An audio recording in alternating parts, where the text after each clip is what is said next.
Bonjour à tous et bienvenue dans cette matinale RCF. Il est 8h10 et ce matin, alors qu'il y a 5 jours était signé à Bruxelles un accord commercial de grande ampleur entre l'Union européenne et les 4 pays du Mercosur, alors que le Parlement français se prépare à débattre prochainement du CETA, autre accord commercial, mais avec le Canada cette fois-ci, notre grande invitée ce matin est une spécialiste de ces accords commerciaux. Mathilde Dupré, bonjour. Bonjour. Vous travaillez à l'Institut Veblen, c'est un think tank dont la mission est de faire de la transition écologique un projet de société, c'est bien dit, c'est ça ? Exactement. Vous êtes auparavant passé par le CCF des Terres Solidaires, vos domaines de prédilection, les accords commerciaux internationaux, je l'ai dit, la régulation des multinationales, la lutte contre les paradis fiscaux et l'évasion fiscale. Alors concrètement, Mathilde Dupré, que prévoit cet accord signé vendredi à Bruxelles ? Alors l'accord entre l'Union européenne et le Mercosur est un accord très important qui est en négociation depuis une vingtaine d'années et qui prévoit de libéraliser encore un peu plus les échanges sur les biens, notamment dans le secteur agricole, c'est un gros morceau de l'accord, mais aussi dans le secteur des services, d'ouvrir un peu plus les marchés publics et d'essayer de faire converger les règles communes en matière sanitaire, sociale, environnementale, pour encourager les échanges entre ces deux grandes régions.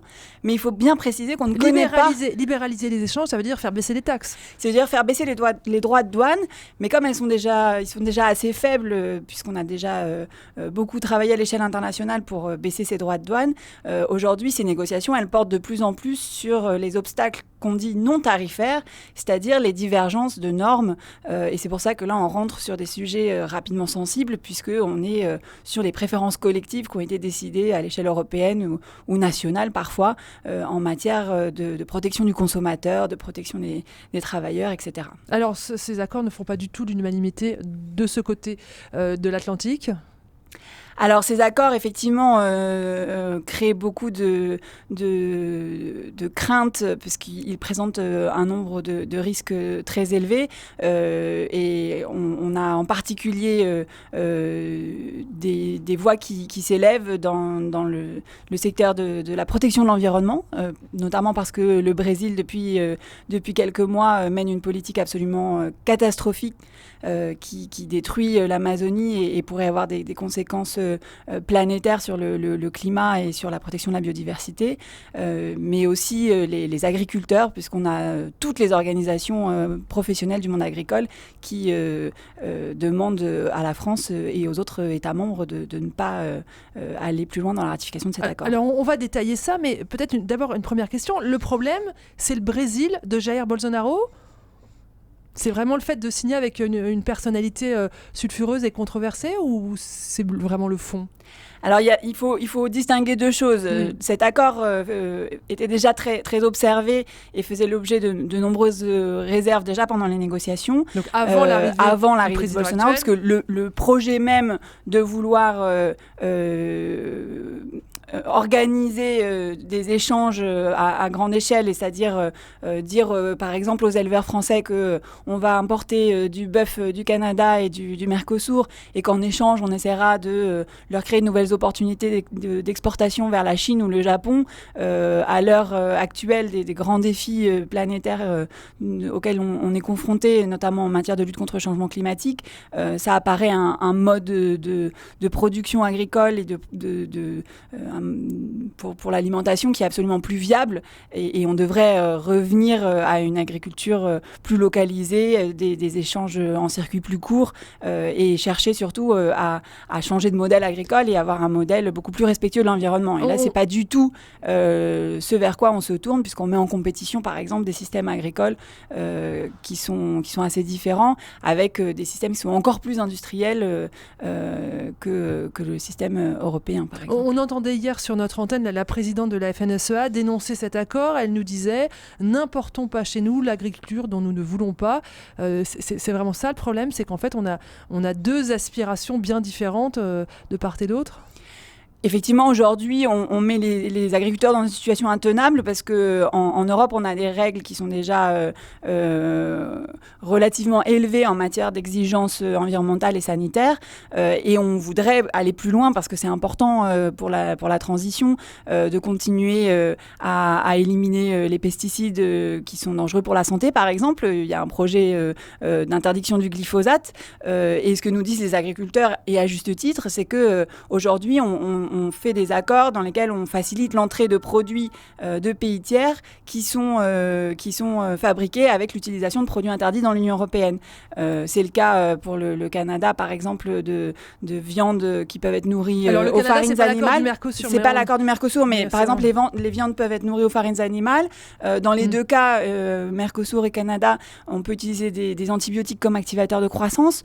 Ça, c'est des pratiques qui sont interdites dans l'Union européenne, donc c'est évidemment pas juste de laisser ces produits pénétrer et de les mettre en concurrence avec des viandes qui ont été produites avec des standards plus élevés. Alors on a les agriculteurs qui s'opposent très fortement à cet accord avec le Mercosur.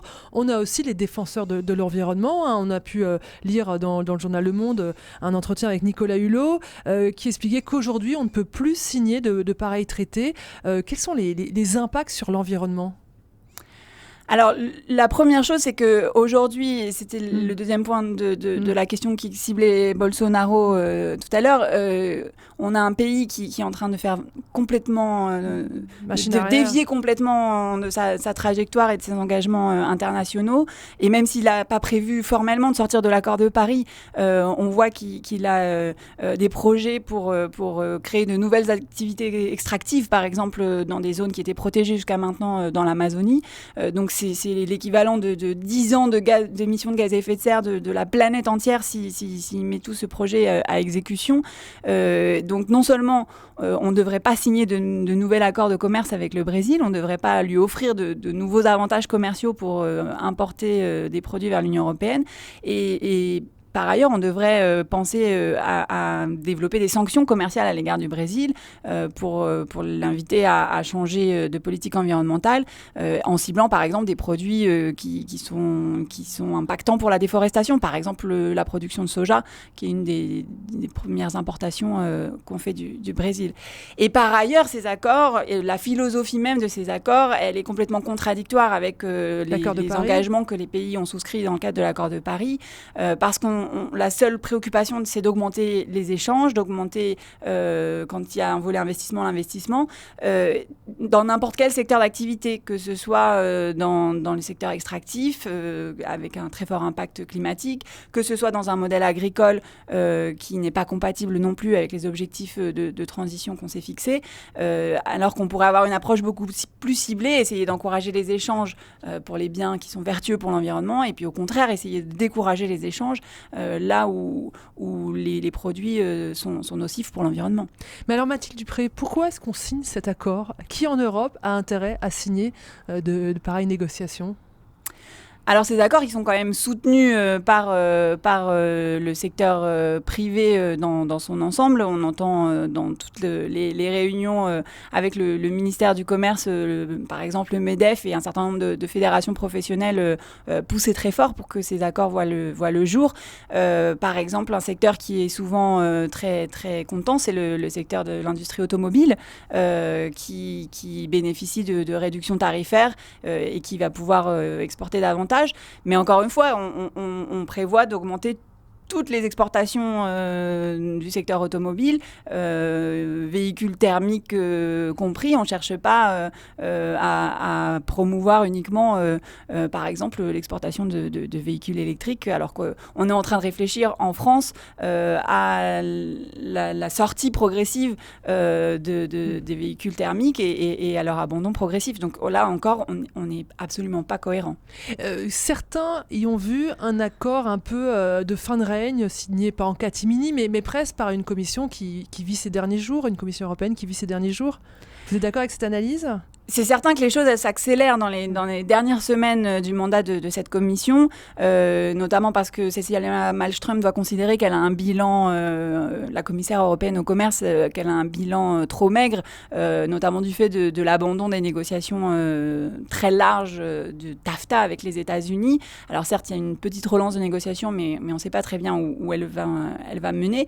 Et donc, elle cherche à mettre des accords conclus à son actif, donc le Canada, le Mercosur, qui traînait depuis une vingtaine d'années. Mais là encore, il faut être prudent parce que l'accord avec le Mercosur, là, on a un accord politique qui a été conclu la semaine dernière. Le texte n'est pas encore disponible. Alors justement, qu'est-ce qui va se passer? Quel est l'agenda? Quel est le timing?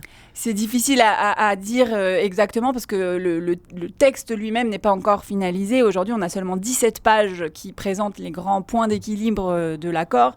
Mais a priori, ce sont des accords qui doivent faire plusieurs milliers de pages.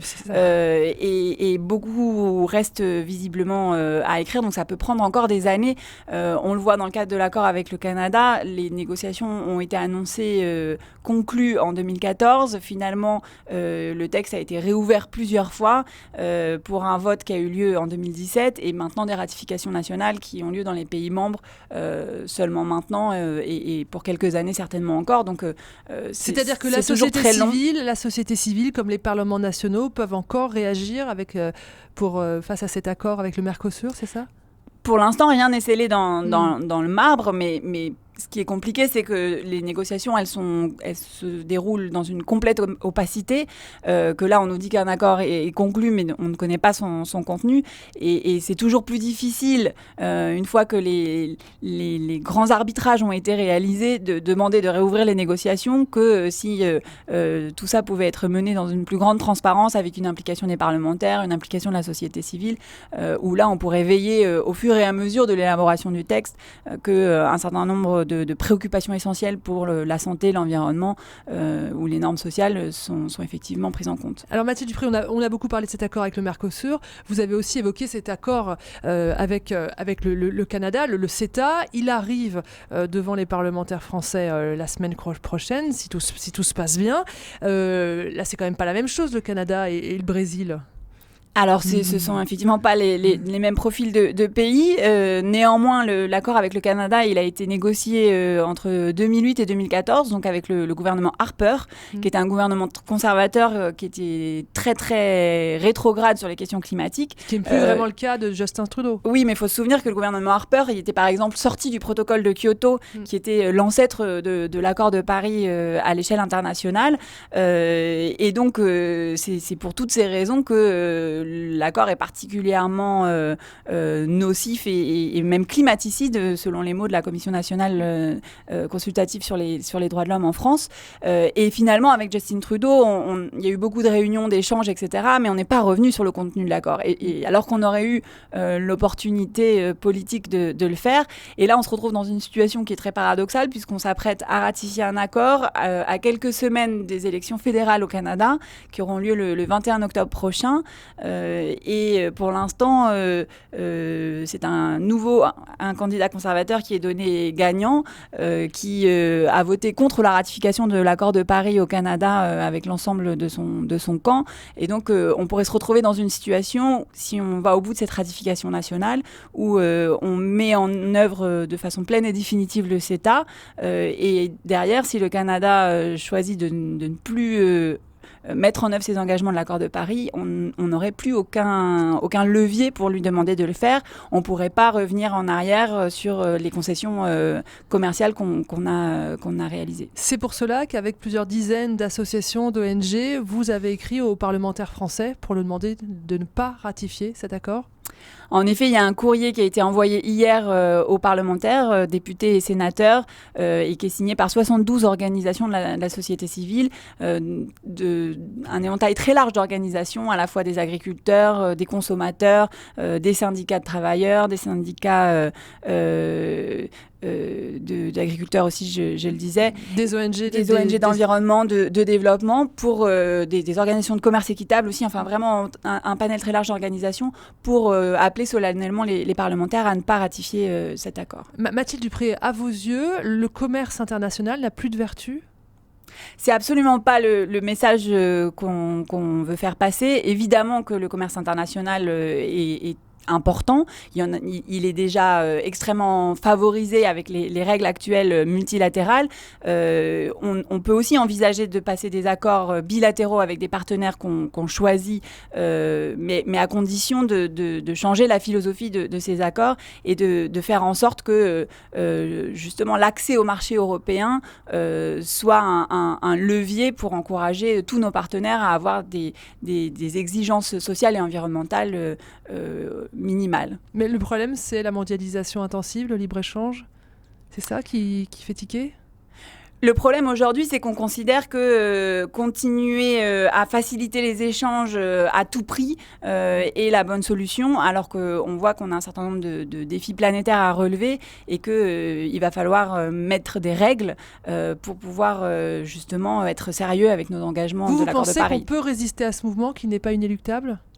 Bien sûr, et au contraire, je pense que l'Union européenne, elle a une responsabilité parce que justement, c'est en promouvant ce genre d'accords qui vont beaucoup trop loin dans l'ouverture, avec d'ailleurs des gains commerciaux qui sont annoncés très très faibles, mais des risques importants pour le climat, la démocratie, les règles sociales, etc., qu'elle pousse un certain nombre de citoyens dans une forme de frustration et de désespération vis-à-vis des institutions européennes et des politiques qui sont menées.